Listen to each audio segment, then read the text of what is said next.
Bonsoir.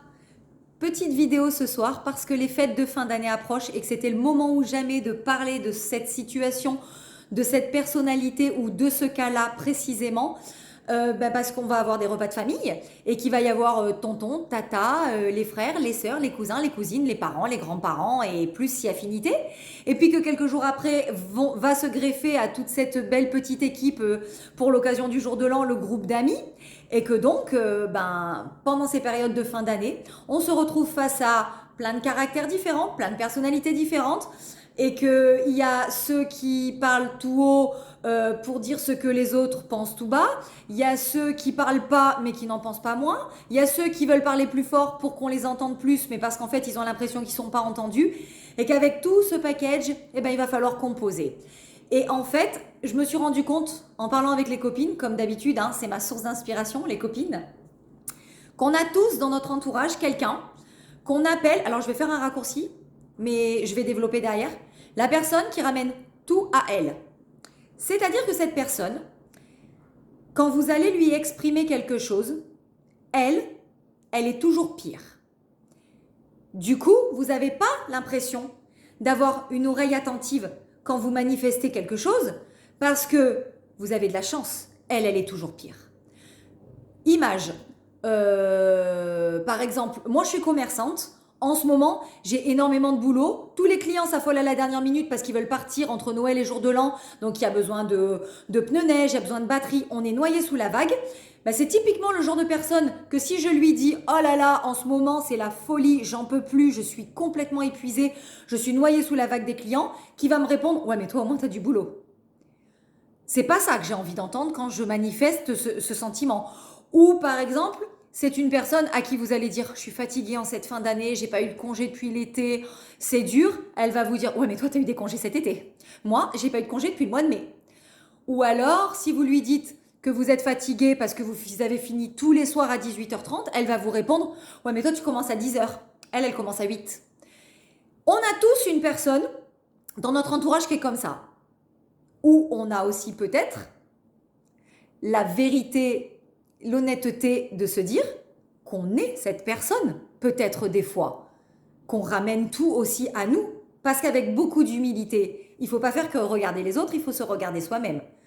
Bref, que cette personne soit dans votre entourage, soit un membre de votre famille, soit votre ami, soit votre meilleur ami, soit votre mère, soit peu importe, ou que ce soit vous-même, l'analyse qu'on peut en faire dans un regard bienveillant, c'est que cette personne a trouvé le moyen pour exister, pour avoir de l'importance à vos yeux, de se victimiser en étant pire. Parce qu'en fait, quelque part, si vous regardez bien, vous êtes face à un ami qui est complètement crochu et radin. Si vous en parlez avec votre groupe de potes et que vous dites « Ouais, lui, ouais, il est sympa, mais qu'est-ce qu'il est radin, je ne peux pas supporter sa radinerie. » Vous sous-entendez à votre groupe de potes que vous êtes généreux. Puisque vous ne supportez pas qu'il soit radin, ça veut donc dire que vous donnez, vous regardez pas. Quand vous dites à quelqu'un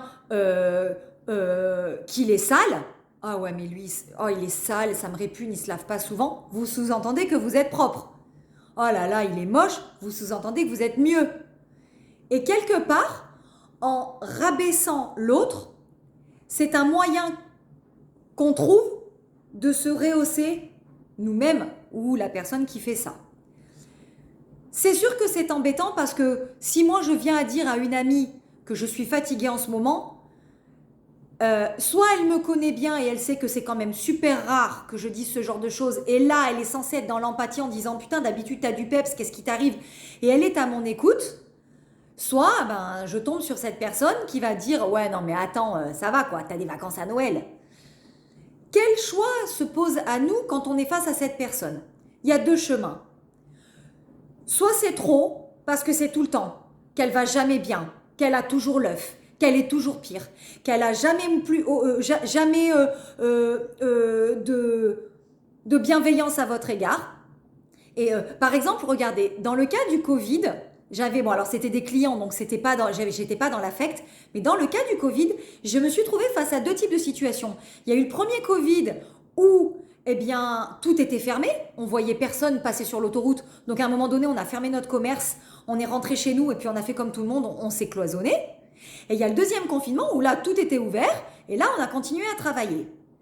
Après le premier le premier confinement et après le deuxième confinement, il y avait tous les clients bienveillants qui demandaient si ça allait, si on n'avait pas trop morflé. Et il y a toujours les mêmes, la même personne, la même cliente qui dit que j'ai ouvert ou que j'ai fermé. Ouais, non, mais vous aviez. Nous, on avait de la chance parce que on avait pu fermer, on avait pu se reposer. Elle était, alors peut-être, je sais pas, hein, dans le corps médical, elle n'avait pas pu se reposer.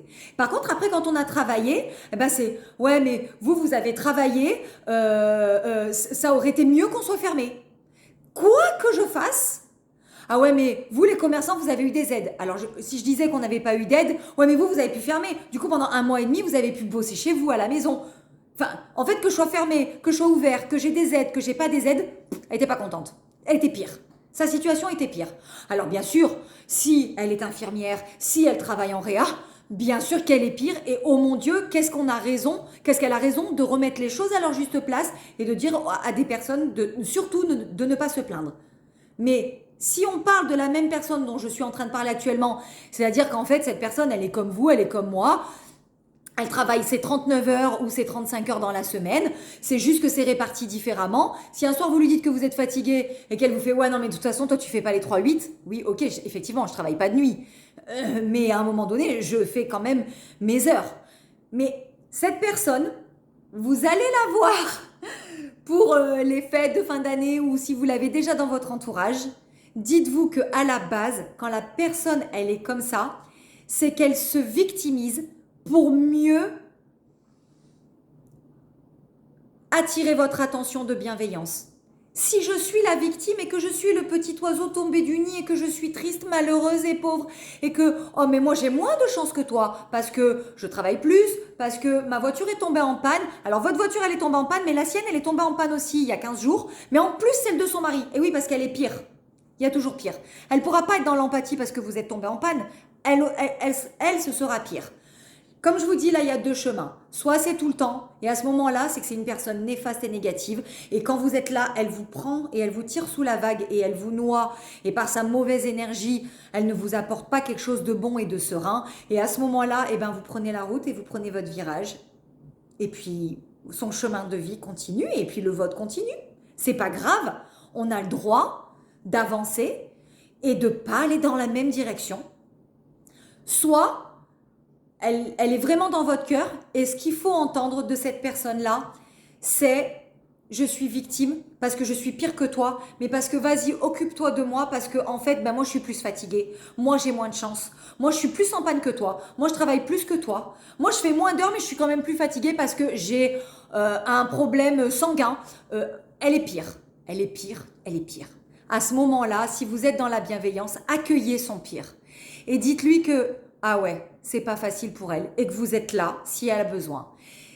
Si c'est passager et qu'elle a besoin de vous dire ça pour se sentir exister, dites-vous que entre vous et elle, c'est effectivement elle la pire. C'est que pour qu'elle ait besoin de faire ça et de dire ça, de toujours se victimiser pour attirer l'attention sur elle et pour dire que finalement vous tirez pas si mal votre épingle du jeu, c'est qu'elle doit être triste, c'est qu'elle doit vraiment être pas bien, c'est qu'elle a vraiment besoin d'une écoute attentive. À ce moment-là, si elle fait partie des piliers de votre vie, si vous l'aimez, bah, tendez-lui la main et puis quand vous serez fatigué ou que vous aurez crevé ou que vous aurez perdu votre boulot, eh ben, allez vous diriger vers des amis d'une autre catégorie qui vont vous dire « Assieds-toi là, vas-y, raconte-moi tout, moi je t'écoute, je vais faire tout ce que je peux pour t'aider. » C'est juste pas elle. C'est juste pas cette personne.